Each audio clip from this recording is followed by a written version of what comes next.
Zamfara TV, ku yi subscribing ɗin channel ɗinmu. To su ne wannan littafi zai fara yi wa martani ya masa raddi. Ƙungiya ta biyu ita ce wadda Albani ke kira sufiyatun asiriya, sufayen zamani, wanda su kuma da suka ga kasuwar sufanci ta kasa ci, kayan baje koli da aka sanya sun kasa tafiya, ga madaci kuma yana yi, sai suka fito da wani sabon salo da sunan Tablig.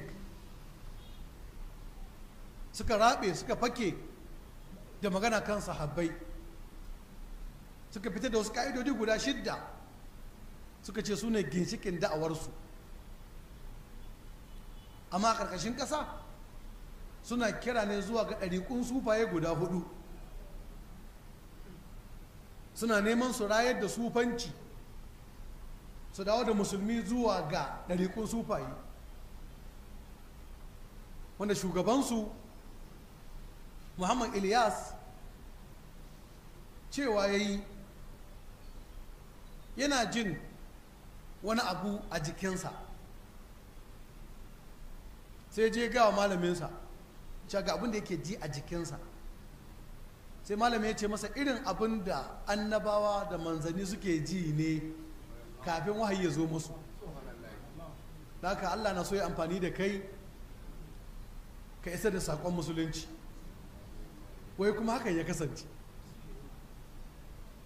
Ita ma wannan ƙungiya kamar da muka yi darasi muka gabatar da daura a kanta, an asasa ta ne a ƙasar Turkiyya, ƙasar Taki. Daga baya ta shigo ƙasar Pakistan, India,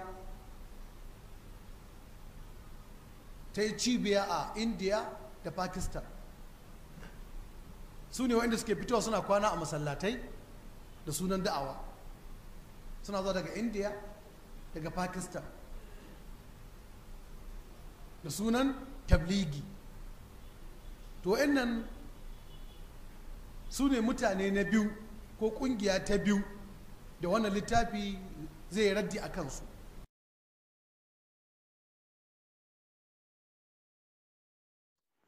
Zamfara TV, ku yi subscribing ɗin channel ɗinmu.